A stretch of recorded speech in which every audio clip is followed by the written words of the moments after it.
Hello everyone, welcome to today's information session. We are joined today by Mr. Jude Clark from the Rian Immigrant Center, and I'm going to invite Jude just to turn his camera on, and then we'll make a start. Jude, you're very welcome. Thanks, Rory. Hello everybody. So guys, Jude's going to lead on today's information session, but throughout the chat, I would encourage everyone to ask any questions on the chat function on the right-hand side. And what we'll do is we'll just address them throughout the session as we go through. So as I say, feel free to put them in there. And Jude, I'll pass over to yourself. Thank you very much, Rory. Hello everybody. So just a little introduction on myself here just before we get started. And our centre, we're Rian Immigrant Center based in Boston. We were formerly known as the Irish International Immigrant Center. Some of you may have heard us referred to as that. We're formed 31 years ago by Irish immigrants to help Irish immigrants. We have quite a comprehensive service provision in Boston through legal services, wellness, citizenship, and our own learning exchange programs. I'm from County Down, but I live up in County Antrim. I basically staff our Irish office. I'm a Queen's grad myself, and just a little bit about myself. All my interests are basically in sports: football, hurling, golf, tennis, you name it. Anything at all, I watch it and I play it. So today I'm going to take the next half hour, so 35, 40 minutes, and just chat about the J1 graduate visa program to the United States, which we've been running now for 13 years. And as Rory said, there are any questions you have, you can jump in at any time and post it up there, and I'll try and answer it for you. So thanks, of course, to Rory there at Queen's for setting this event up. It's designed to help you all understand, everything you need to know really about the visa program, and Rory's always very helpful there in supporting our work and getting the message through to you guys. Thanks also to Michael Downey. He's joined us from Miami right now. Michael's going to share his J1 experience, which he had last year. He did his third year Queen's placement there in New York, and he's actually soon to complete his fourth year at Queen's. And I've actually included his blog link there for his experiences on his visa program, and if you want to have a look there for yourselves. And thanks to you all for attending. As I said, join in and ask any questions as we go along. I will invite Michael to join in every now and again whenever either anybody has a question or I feel that it's the right moment. So coronavirus, COVID, that's the big issue at the moment. The J1 visa programs are currently suspended to the 31st of March, so another 4 weeks. And we are waiting to see what the announcement is going to be there on the 31st of March or the 1st of April in terms of will the suspension be lifted, in which case we would be opening up applications and hoping to start bringing people to the States probably in early May would be the earliest, I would guess. Or is the visa program going to be, or the suspension going to be extended? And if so, to when? I mean, could it be extended to June, July, or whatever? So any current year students there at Queen's, you'll still be able to start your visa program for 1 year from the date on your graduation scroll. So for example, if your graduation scroll date is 1st of July 2021, you will have right up until the 30th of June 2022 to start your visa program. However, if you are a 2020 graduate, and I know there's quite a few from Queen's that have registered their interest with us, if you're a 2020 graduate, it depends on how long the suspension is going to get extended to. It is possible some 2020 graduates could miss out. An example would be if the suspension is extended to August, for example. Anyone with July dates would miss out. So what is the J1 graduate visa? Basically, it's an opportunity to live in the States and work for a year. Total trip up to 14 months because you have two 30-day grace periods, one at the start and one at the end. As I said there, you've got 1 year from your graduation scroll date, and you can travel to the United States without work preset if you have an Irish passport. And you have 120 days to find a work placement. Your work must be related directly to your study. And there's a slide near the end, actually, as it says there, next slide near the end with the restricted areas which you cannot work in. There's also a J1 visa, which we run, or sorry, J1 intern visa, which is for pre-placement or for non-Irish passports. So anybody basically with a UK passport or any other passport who has studied at an Irish university. In that case, you have to have a placement preset, okay? Or it could be an Irish passport holder who maybe studied in Scotland or Spain or somewhere like that. Also would be eligible for the J1 intern. Okay. So why do the graduate visa? At this point, I'm going to bring in Michael, and he can give you the Queen's student view of the visa, as he's already did it. So welcome, Michael, and if you would just like to share with your fellow students there, Michael, just exactly why they should do this, what the benefits are. Hi everyone, hi Rory and Jude, thanks for having me. Honestly, there's so many reasons to take on this opportunity. For me, it was amazing, moving to a new city, especially New York. The amount of people you meet. I met great people in the workplace. I also went to a lot of, events outside of the workplace in New York. There's events, tons of events, networking events, and then also traveling. So you have the opportunity, to travel all over the US, if you want. But yeah, all around, it's a great experience, personally and professionally. I learned some great skills, that are brought into my final year. And yeah, another emphasis of the visa is actually focusing on experience and culture, within the place where you're living. So I got the opportunity to go to a lot of Broadway shows and, experience, that New York kind of culture. So no, it's a great opportunity, and for anyone who's considering it, just go for it. That's my advice. Brilliant, thanks, Michael.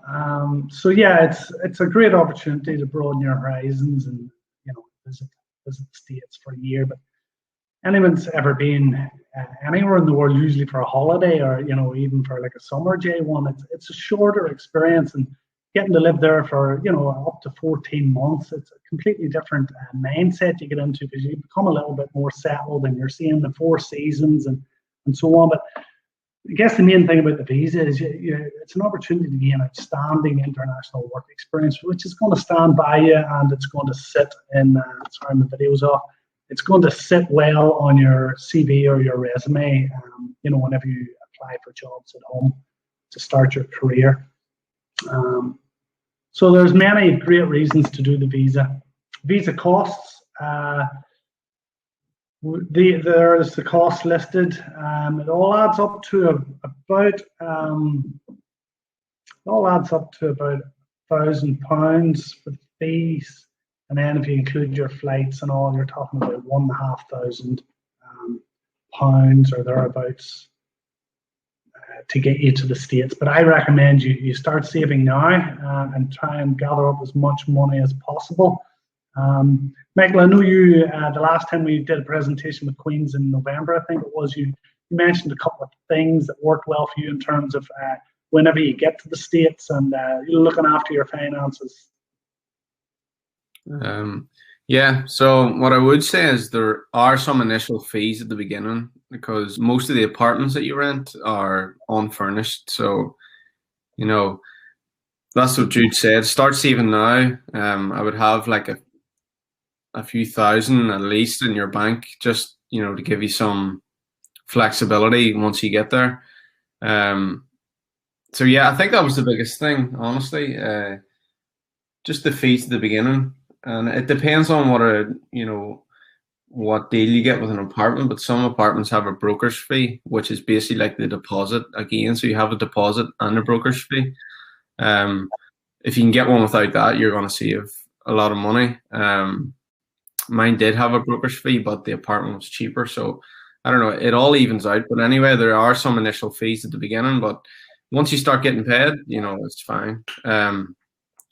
And also just throughout the year, I always had like a budget, an Excel sheet, constantly, monitoring the finances. You can go out and enjoy yourself, but you have to, be mindful of, like, you're only on an intern salary at the end of the day. So, I tried to do as much as I could, but all within reason. So. Thanks, Michael. So yeah, Michael mentioned there the cultural activities, getting out and enjoying yourself and going and seeing sporting activities, and Michael mentioned Broadway shows and so on. It is a wonderful opportunity to do these things. And this is just a photograph taken last February, just before the whole thing shut down with the COVID. There's a couple of Queen's students in that picture there, and that's at a basketball game in Boston. Anyone who goes to Boston will get free tickets to the likes of this type of an event here. We get them through our office. So what is the role?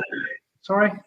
There's a question just come in about the costs. It was just in relation to, can you do this yourself without using a visa sponsor? No, you must have a visa sponsor to get this visa to go to the US. Okay, so you have to go through an organization such as yourselves. Yeah. The second part of the question from the student was, how long does the visa application take? It takes usually between 6 and 8 weeks. If everything goes smoothly, you're talking 6. But usually there might be, now and again, there's 1 or 2 delays, waiting on a university document or a passport delay or whatever. So we say 6 to 8 weeks. That's good. Thank you. Okay, so what is the role of our centre? It actually jumps very nicely onto the first point there. You need a visa sponsor. You cannot go to the United States just off your own bat on this. Visa sponsors are designated by the US State Department. So the US State Department actually run this visa, and they're placing their trust in us as an organisation to basically, sounds really bad, but to make sure that the people coming on the visa program and going to the United States are good, educated to the level that's meant to be on this visa program and don't have any convictions and so on. That's our role. That's what we do. We sort of make sure that's all in place. So part of our role is the visa sponsor. We'll obviously answer all your questions, process your application, issue the important forms. We will manage the important US government database. And this is work that goes on in the background that you don't see. But we are managing everything right throughout your visa, up to 14 months, as I said. Any problems go wrong, anything happens in the States. I'm thinking like last summer, a girl in New York fell off her bike, broke her wrist, broke her leg. I mean, we step in there and sort of help out and manage whatever, the problem is. Hopefully that won't happen to you, but it could do. And also, if you're in Boston, especially, we'll include you in our professional development sessions. We also do these online for anyone right throughout the States. We will offer some assistance with your job search. So there's a lot of things there that we do in our role as visa sponsor. Michael, I would just like to ask you at this point is, how did you feel you were supported by us as a visa sponsor? And you can be as honest as possible to try and help everybody understand, what our role is or how we can help. Yeah, honestly, the support was great. I only got like the job, I think it was around May time, and I was due to go at the end of July. So my application process was quite fast. It took, I think, around 4 to 5 weeks. No, the support was great. Constant communication, any documents I needed to send to Boston, they were signed, approved.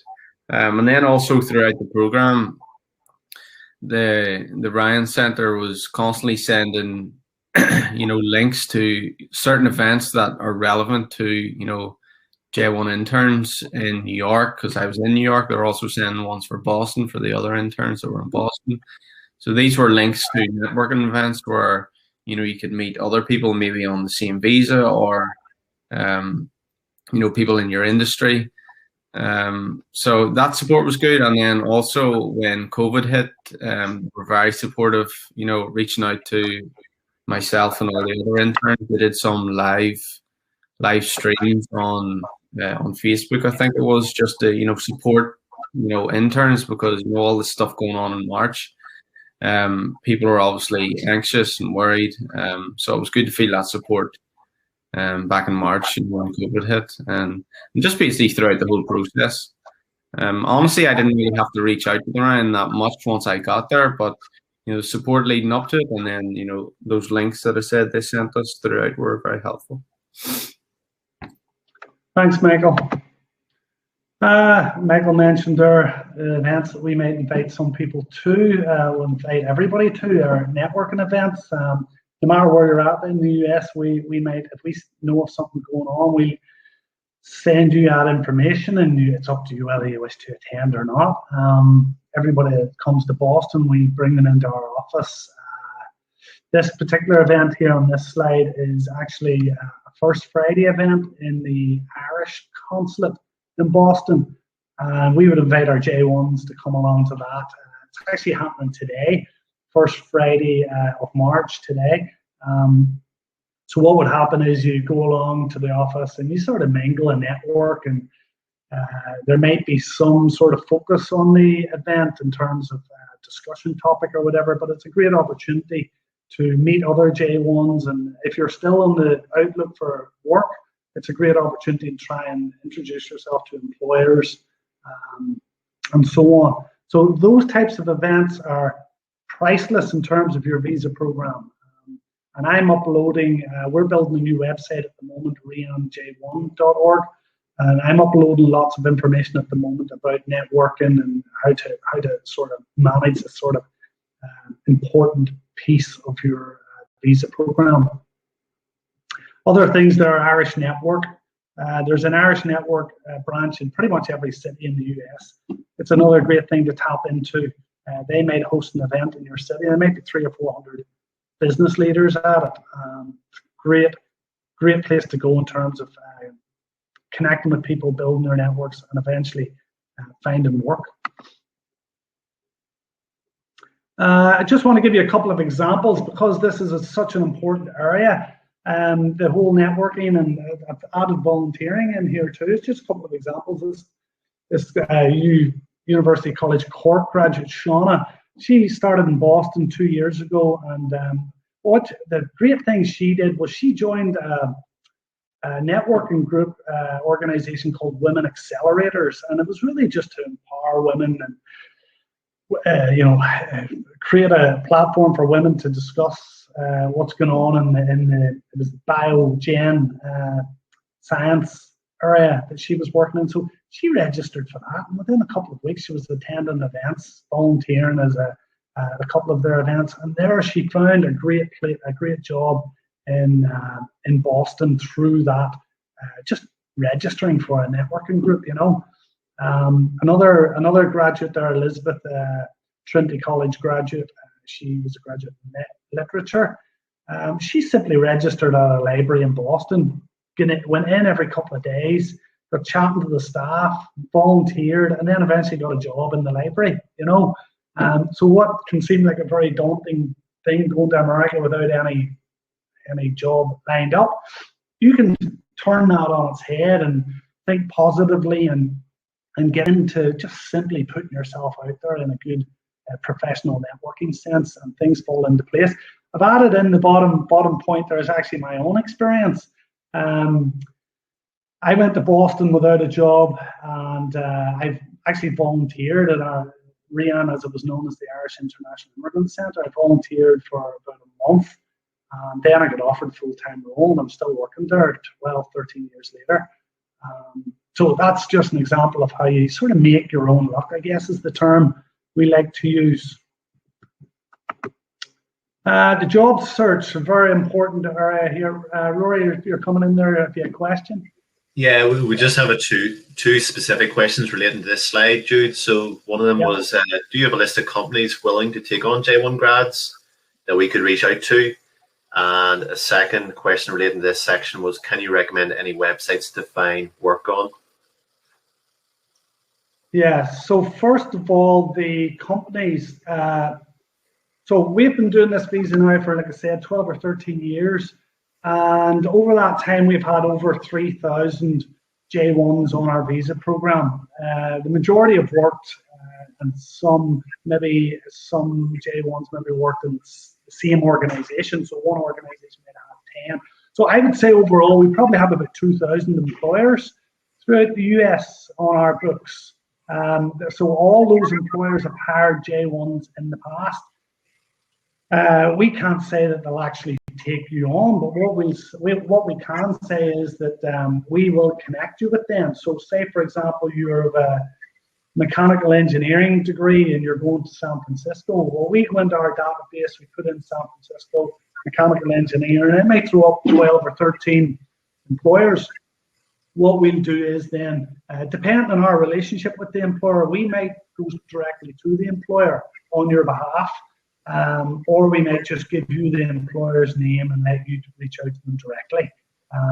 So yeah, we will definitely help you with that area of it, the companies that we've relationships with. In terms of websites, there are a couple of websites. Have them listed, so anyone that's really interested. In fact, I'll put them on our website. Is probably the best way to handle this. There are websites we do recommend that you go to. The likes of Indeed.com will be the first one that spring to mind, but there are other ones for graduates. So I'll take an action pointer on that and get that added up onto our website, a list of those, and now that'll probably go on early next week at this stage.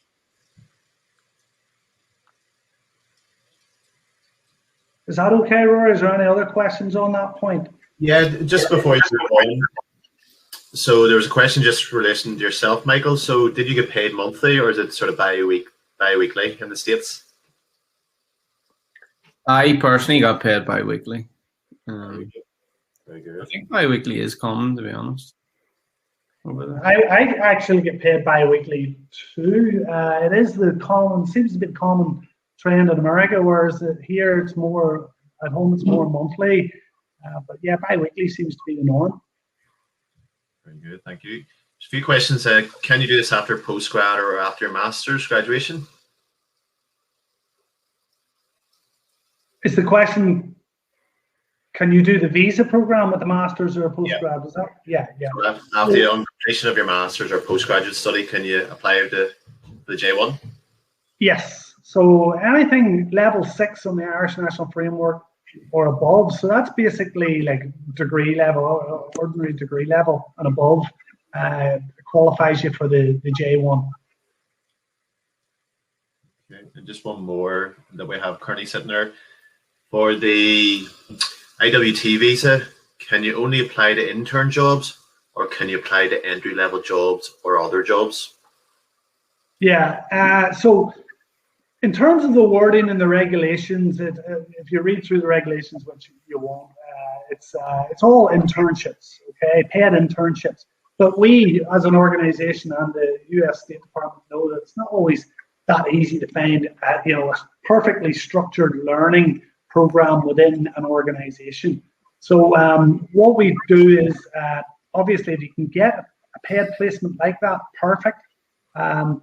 But there's a form that is filled out whenever you find a placement or a job, and it's called a DS7002. Basically outlines what you're going to learn in your placement. So while you may approach an employer and they may say, yeah, we'll have a job for you, you will go to them with this document and they will see that it's part of the process for you is that you actually learn, build upon your degree, what you learned at university. So you can get a job is the straight answer to that, but we sort of work it in a way that, once you fill out that form, that sort of ticks the box for it to be an internship. Does that answer the question? Yep, think it does, yeah. Just another two questions. Is there an age limit? No, there's no age limit. However, the visa program is set up and designed to provide work experience after you graduate, right? So say, for example, you do an undergrad degree at the normal time, age 18 to 22 or whatever, and you come out of university and you go and work in finance for 10 years, and you go back to university and do a master's in history, right? If you then present yourself for this visa program, they're going to look at your work experience, and they're going to, at the embassy, they're going to ask, are you really in a position in life to actually warrant given a J1 visa to? So while there's no actual age limit on it, Rory, it's more a case of, do you actually require this work experience? So it's a different way to look at it. But anyone that's like 35, for example, going for the visa could find themselves being refused at the embassy or the consulate based on the fact that they've just far too much work experience. Okay, that's good answer to that question. And Rebecca has asked, can you apply as an undergraduate? So as a current student, really, does Rebecca mean, do you think there? As a current, maybe from Michael's perspective, as an undergraduate or even upon graduation? Yeah, so what you can do is the earliest you can apply for this visa is after you've completed at least 1 year of your degree course. Okay, so say, for example, you do 1 year and you're like, right, I need to take a year out here or whatever, or want to take a year out. You still need to be registered as a student at university. But what I mean is, if you want to do a placement, like in second, third year, Michael did a placement attached to his degree as part of his degree. You can do J1 there. You can also do it then as a graduate of that same course, which Michael is doing this year, and then you can do it as a graduate of a further course, be it a master's or whatever. Very good, thank you.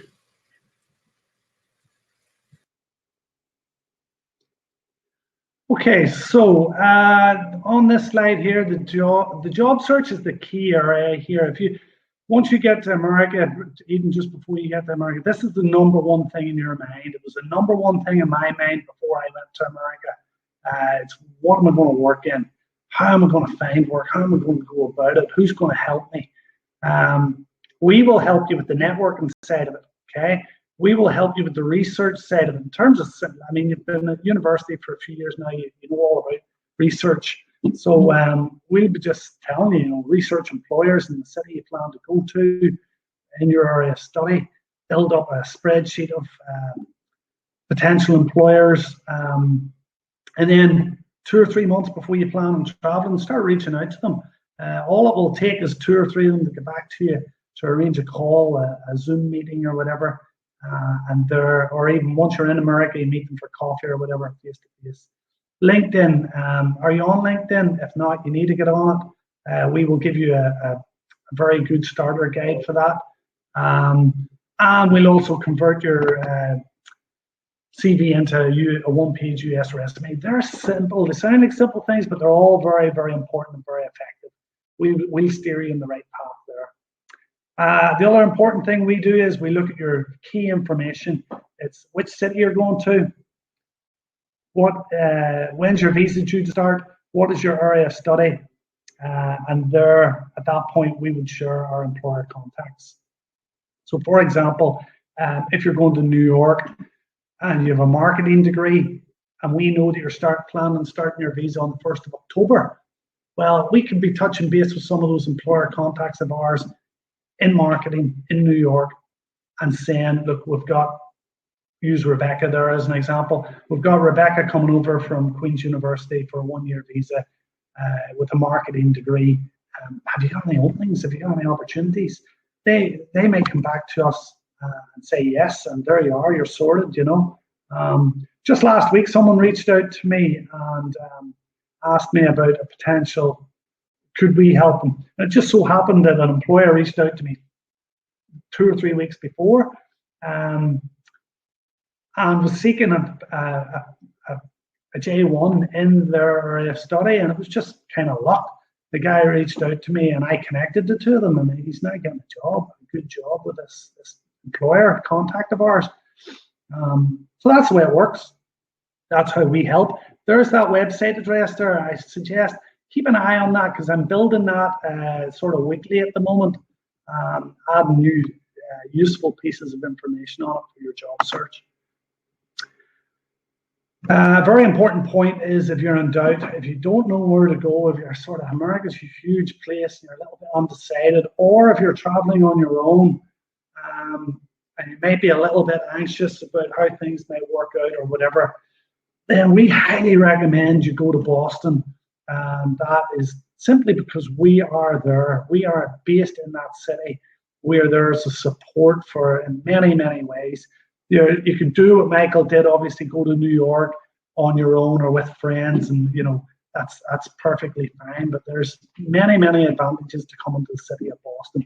And the other one, the obvious one, being the amount of employer contacts we have in that city. And the social, we invite you along to the social events and so on. Being prepared, very, very important part about anything, and this visa program is no different, is being prepared. So whenever you apply, we will expect you to have these 4 things in place. And first of all, you'll register your interest with us. Okay, you'll go onto our website and register your interest. And once we open up the visa program, I will send out an email to everybody on our wait list, and basically giving you all the information on the visa, but letting you know of these 4 things. You got to have these 4 things in place. One is some evidence of employer research. So we don't like anybody turning up and applying for the visa and they haven't even looked for a marketing role in the city that they're going to or whatever. LinkedIn profile, you got to get this set. Don't be sort of waiting on it, applying first and then hoping to do these things after. The 1-page US resume, and a plan for networking. How are you going to go about it? What are you going to do? If you have those 4 things in place, you're in a very good spot in terms of the visa program working for you. And Michael might want to jump in here and explain that basically the visa is about having fun too. You want to go over to the States and try and do as much as you can. Above and beyond the work experience you'll gain, you'll also have lots and lots of opportunity to get up to fun and exciting things. Michael, what type of thing did you get up to? I did quite a bit of traveling. This was actually in upstate New York, so it was a 2-hour car journey from New York City. And that's the beauty about living in New York City. You have the beach pretty close and also skiing pretty close. We just went for a weekend. I think it was a long weekend, 4 days. Just went snowboarding, rented an Airbnb. It was good fun.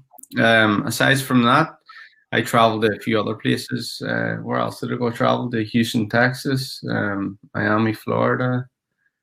Where else did I go? I went to Pennsylvania. Just a few different places, but honestly, the traveling is amazing, and the US, as Jude said, is such a huge country. You're spoiled for choice, really. But yeah, once you get there, travel as much as you can, within your budget. Yeah, and just take the ball by the horns. It's such a good experience. I would recommend it to anyone. Yeah, thanks, Michael. And as Michael mentioned there about just nipping out to the ski resorts in Boston, for example, I used to get up every Saturday morning and just hop on. I would leave the apartment with my ski gear on, hop on the train, ski all day, back. It's unbelievable being able to do that. I still miss it at this stage. But the other thing, obviously, you've got the great summers and all the outdoor sports and the beaches. It's just a fantastic place. I highly recommend anybody that's thinking about it, as you all are at this point as you're here, that take the opportunity, because it's a once in a lifetime opportunity. Once your eligibility year passes, it's quite difficult to get a visa to go to the United States to work. So when should you apply for the visa? Yes, Rory, I see you jumping in here.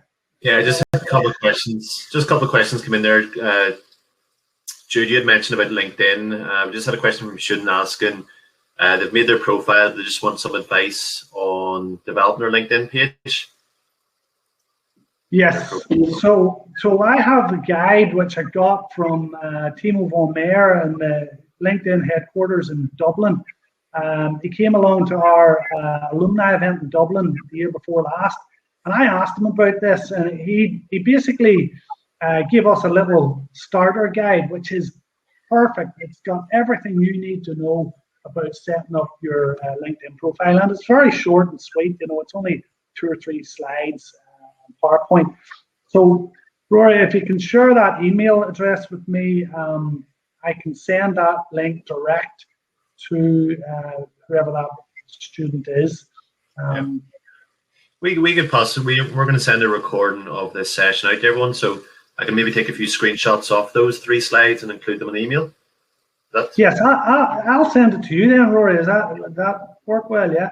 Send it to me, and I'll share it around with all the students. Yeah. There's no one from Cameron who's asked, Michael, just in terms of transportation, did you have access to a car, or did you walk everywhere in New York?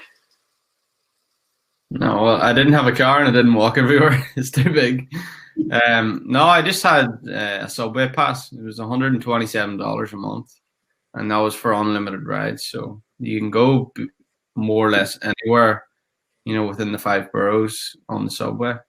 In relation to going to the skiing, you know, we met friends who had a car, so we were able to go skiing. You know, they drove us, but no, you don't need a car in New York City, honestly. The subway is great.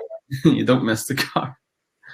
Rory, if I could just add on to that, I drove, you know, for years before I went to Boston, and I was in Boston for 5 years, and I never drove there because it's the public transport is so good. You know, like Michael said, in Boston, I think it was like $70 or $80 for the month, and that was all your buses and all your trains within the metro city area. If you ever did want to go out to the likes of Six Flags or a theme park for a day out, you know, on a Saturday, you register for the likes of Zipcar, which is what I did. So I registered for Zipcar. You just had to show them a copy of your insurance or whatever it was from home, your driver license, and then you can go onto the Zipcar website and you can book a car by the hour or by the day. And then you just take it back to the car park and leave it sitting there and get a wee card, or, you know, to open the car. And it's just a simple process for anyone that wants to drive, but it's absolutely not a necessity in the US unless you're living out in the sticks. Very good, Michael. Just there's 2 questions. There's one come in privately and another one from Lucy, so I'll group them together. Can you tell us a wee bit about your work and sort of the people you worked with and sort of friendships? And also, Lucy had asked, you know, what area of New York City, Manhattan did you live, and was it difficult navigating, and also was it safe? Yeah, so I worked in Midtown Manhattan at a startup company. They provide like an online ticketing service for theatre and arts industry. I worked as a software development intern, and it's quite a small company. There is around 35, 40 employees. It was great. I was in quite a small team. The tech team was only like 5 people, so I was working kind of directly with the development lead. And the beauty of working in a small company too is like the CTO was sitting in the same room as me. Like, it was pretty cool, you know, speaking to that guy like every day as if, you know, he's just your friend. Which you probably wouldn't get, you know, in a bigger organization, but most of the employees were from, you know, different parts of the US. There were actually a few other, you know, employees from, there were one from Dublin and one from Galway, and those were 2 guys that went on the program, you know, 2 or 3 years before, and had a good relationship in the company, and then ended up, you know, continuing to work for them, but they work remotely in different parts of the world. One lives in South America and one lives back in Galway. But yeah, most of the other colleagues were from the US. And then the other question was, what area of NYC do you live in? So I lived in like the Upper West Side of Manhattan. It was like a 106 in Amsterdam, so it was quite high up. It was actually pretty close to Columbia University. And was it difficult? Honestly, this is my, honest answer. I never really felt unsafe in New York. Obviously, there is tons of places where, it's really dangerous, but within where I was going, I rarely felt felt in danger.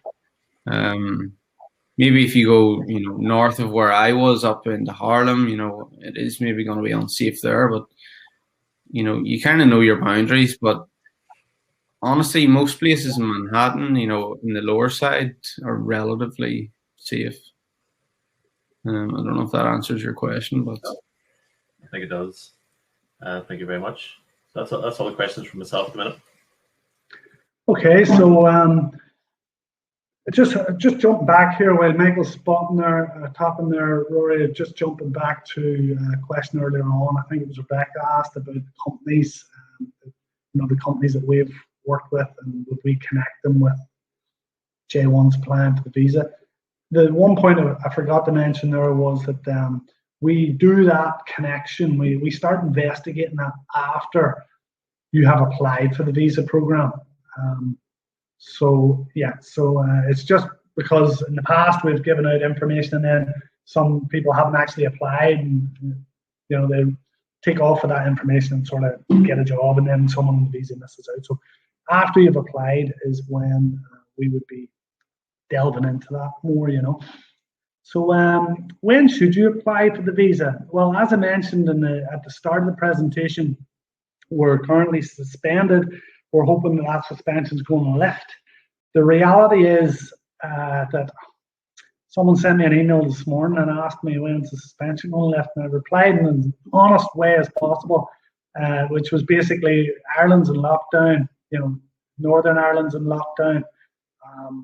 The US ain't going to open up their borders while we're still in lockdown. So things here have to improve before you can see this visa reopening. My gut feeling is that it may be suspension may be extended to possibly June. They seem to extend them in quarterly periods. So the next decision is due at the end of this month, possibly pushing it out to the end of June. Like I said, for current final years, that won't be a problem, but it could be for last year's grads. So anybody who graduated last year need to apply as soon as we open. It's as simple as that. This year's graduates, you have any time up until probably next summer, 2022. Apply no earlier than 4 months ahead of your planned travel, because we will, work the applications in that way. And then, as myself and Michael said, it takes about 8 weeks, 6 to 8 weeks, process an application. Check your passport right now if you're thinking of going on the visa. Check to make sure that there's plenty of time left on it. If you're planning on starting your visa on the 1st of October, for example, this year, that visa would end on the 30th of September 2022. There must be 6 months beyond the end date. So you're talking the end of March 2023, your passport would need to run to. So just check that. That's something that sometimes does cause delays.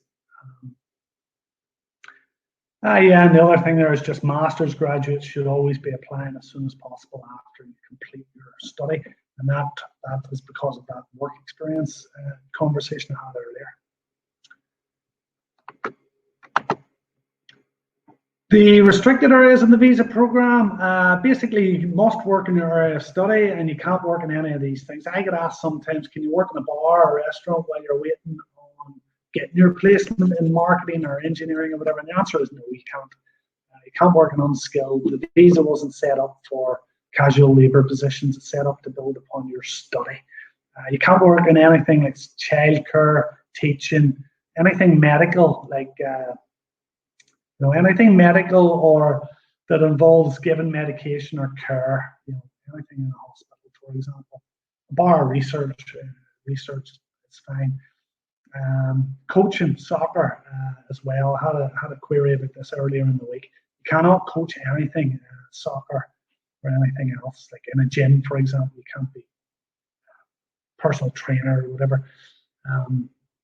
It seems like there's quite a lot in there, but it's all to do with teaching and medical issues mostly. So register your interest is really your first step. You can go onto our website there, and as soon as you open up our website, it's right there, the link for registering your interest. And once you do that, then we will send you an email with all the important information you need, including all those job search tips that we give you earlier. There's the email address for the website or for our visa program there, and the telephone number. That's my personal mobile number there for based here in Belfast. So if you want to ring me at any time, you can do so. And as soon as we open up for applications, then we will reach out to everybody on our wait list. So if you're interested, get your interest registered now. And that really is everything that I need to go through at this point. Is there any other questions there, Rory, that come in? Yeah, so there's just 3 or 4 come in there. So on applying, what's the percentage of people that are accepted or guaranteed a spot as in a job? So really there's 2 stages there, right? First is you register your interest with us, and we quickly look to see, is this person eligible? Is there any red flags? No. And then we accept you. We start your application process. If we pick up that there's something that's going to prevent you from getting the visa, we let you know at the quickest point. You know, we won't let you go through the motions and then get a big shock.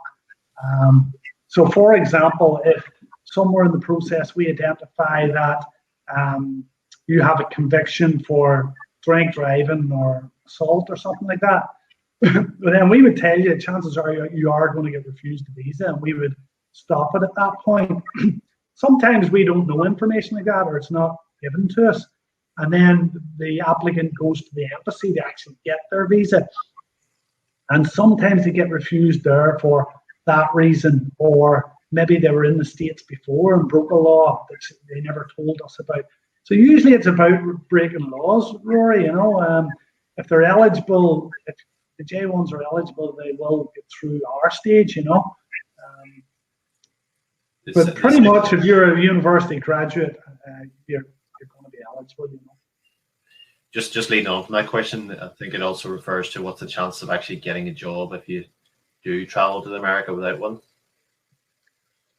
Well, I mean, I've worked on the visa for 12, 13 years at this point, and I've seen from one extreme to the other. I've seen graduates right now getting stuck into the research, reaching out to employers about 3 months before they travel. I've seen those guys finding placements before they travel and quickly after they travel. The other end of that line, Rory, is pretty simple. People that just sort of expect that everything's going to fall into place when they get there. They do no research, no networking. They arrive in New York City and it's like, whoa, welcome to the jungle. And they become overwhelmed very quickly. They have done no preparation. They can quickly begin to struggle, get stressed, and may not find work. That's the reality. Some people come in the visa program and do not find work. Some don't follow our advice in terms of the networking, the outreach, the research, the LinkedIn, you know. So there's a lot of things there. It's basically the same as being a university, and you know, if you pass or fail, you make the right moves or you don't. And anyone that's coming on the visa program to follow our advice should find work within 6 to 8 weeks of arriving in the States. Very good, thank you. So there's a question from Cameron and one from Lucy. I'll read Lucy's first. I think they're very similar. If the extension was extended to the end of June, would there be any chance to apply if your sort of school date ends start of July 8th for herself? It's a very good question. Whenever I was going to say, see for Sir Cameron and Lucy's question, is it okay if I direct them to email you directly? Yes, it is. At the J. So Cameron and Lucy, if you want to email Jude at j1iwt@riancenter.org, I suppose that's one maybe you could look at. Yeah, is that Lucy Abraham, is it? And is it Cameron Quinn? I know it's Cameron Quinn, yeah. Yeah, and Lucy, I think Lucy Abraham from Queens is registered and maybe a date around that. So yeah, it's a good question, and there might be other people on the call that are thinking the similar thing. So basically, so I will give a general answer to it now, if that's all right. Once the suspension extension is announced, if it is announced, they might say the visa program is suspended to the end of June, but we are reopening on the 1st of July. If that was the case, then there would be hope for you two, right? But because we would be able to start your application in early June, right? But if they say the visa program is suspended to the 30th of June, full stop, well, then we have to assume that it's more likely that you'll not be able to apply because if they announce on the 1st of July, right, we're open, it's going to be too late then to process an application. And we can't process 50 applications that aren't going to materialize in visas, so we can't start the process in June unless we've been given the green light. So that's a general answer to it, but if you want to email me there, I'll give you a more detailed answer. That'd be great. Cameron has asked, is there a restriction on how many people you take on the program? So I suppose how many visas can you offer?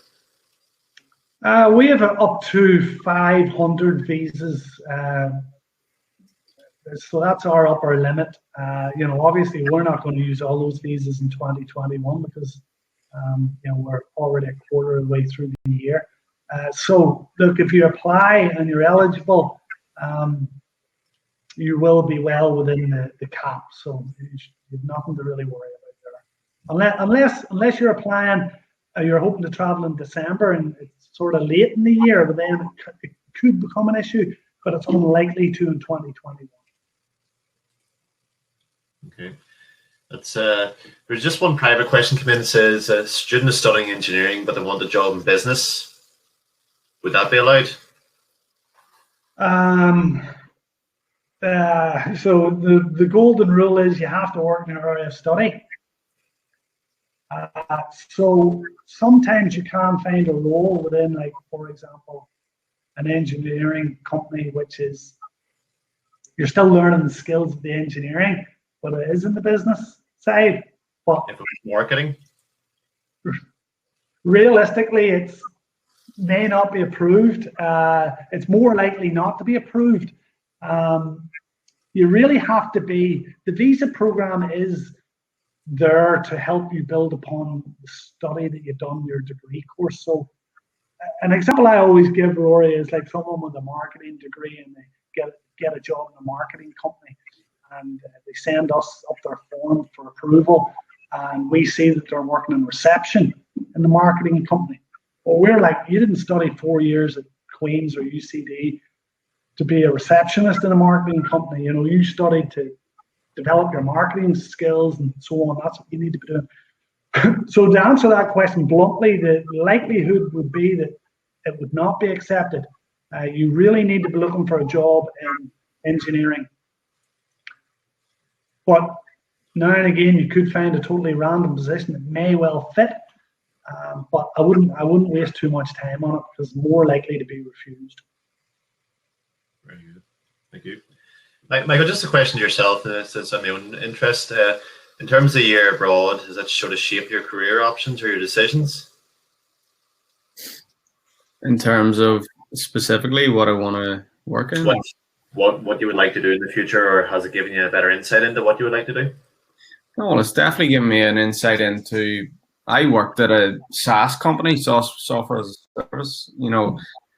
It's definitely given me, a more narrow focus on what I want to work in. I was on the development team, but I did a lot of work on automation, test automation. And I enjoyed that, but I've realized that I want to work on, like full stack development and, potentially more on the front end development. So, I think that's another beauty of working in a startup is, I got to wear many, many hats. I got some front end development, some back end development, but a lot of focus on, automation.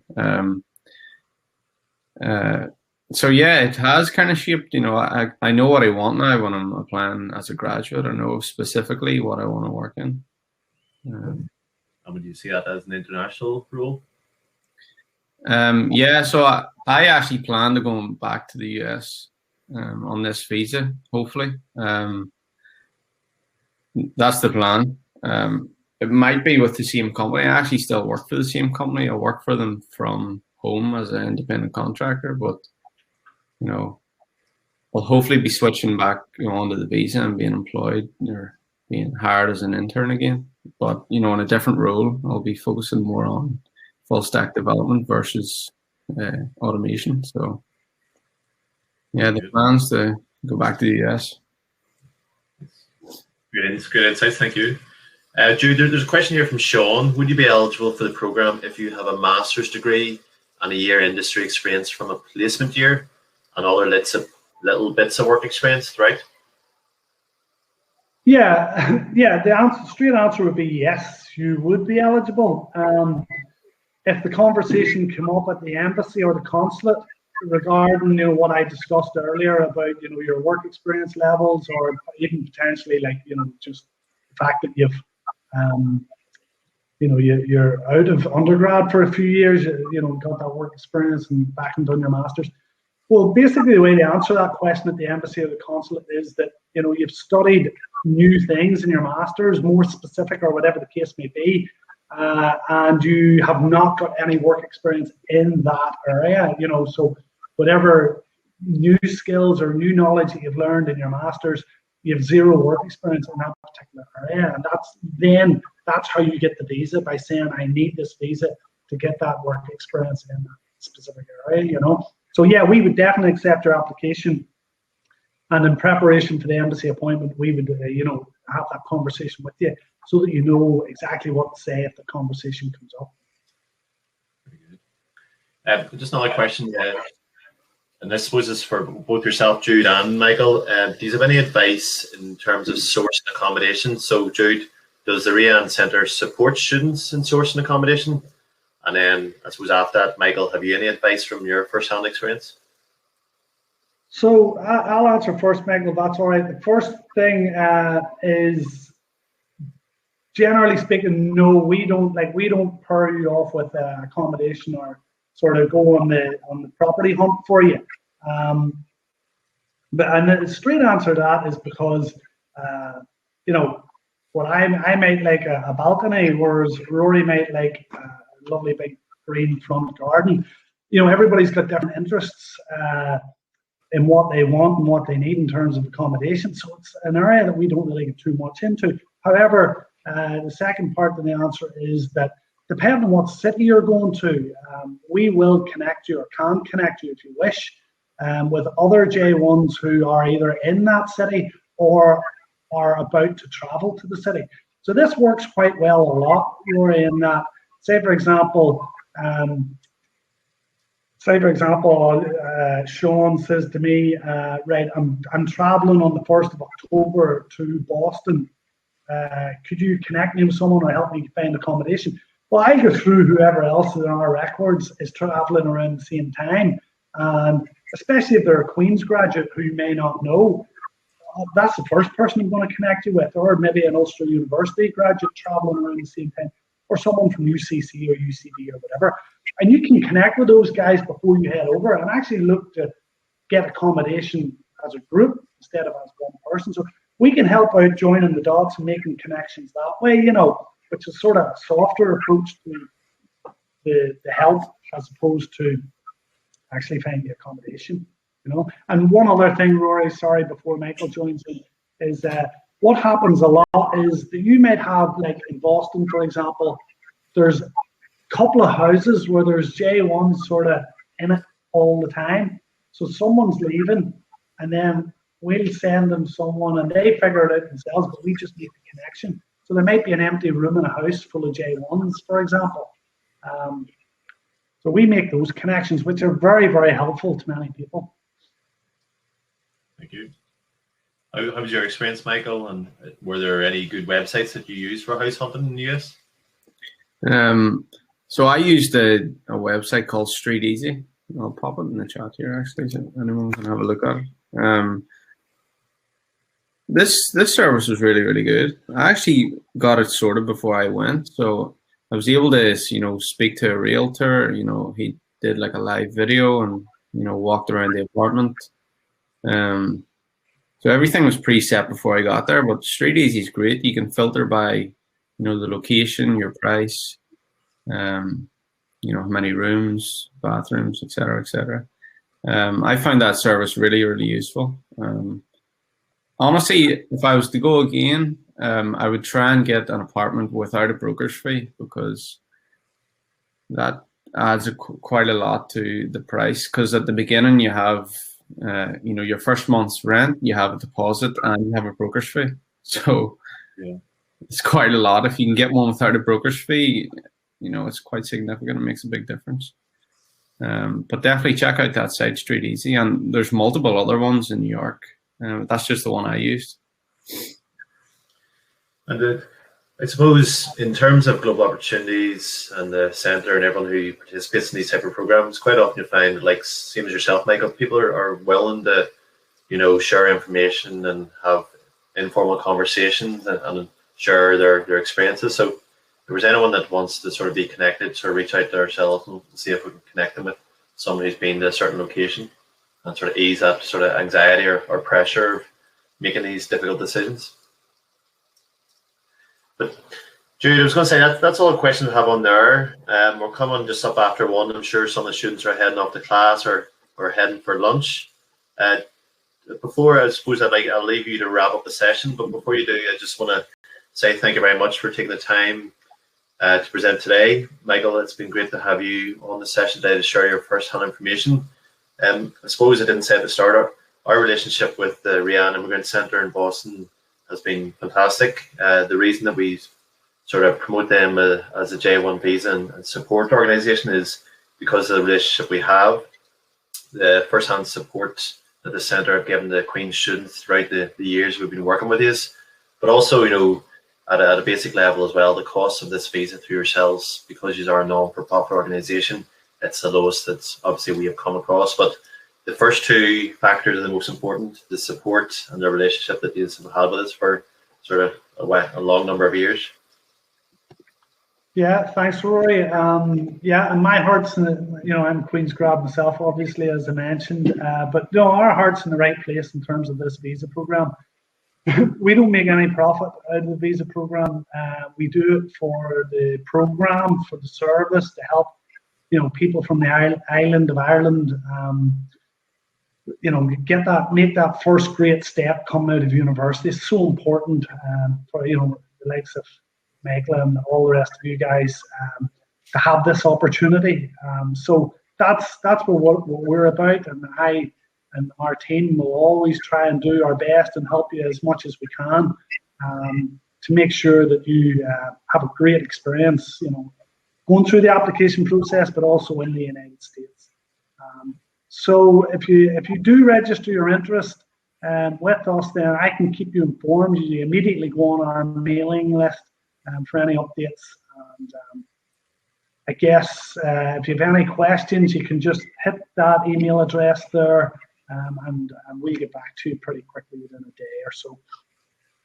That's good. Okay. Okay, and thanks, Michael, for joining in again, all the way from Miami. Thanks very much for your very valued and important input there. It's great to have you helping out in these sessions too. No worries. Thanks for setting things up.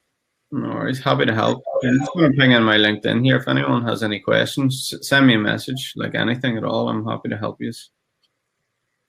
That's good. Great for offering that, Michael. Thank you very much. Guys, I'm going to wrap up the session, but as I say, look, there's plenty of contact numbers and email addresses to reach out to there if you have any questions.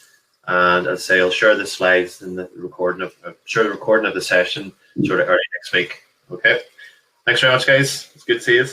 Thanks. Bye-bye, everybody. Bye. Bye-bye. Yeah.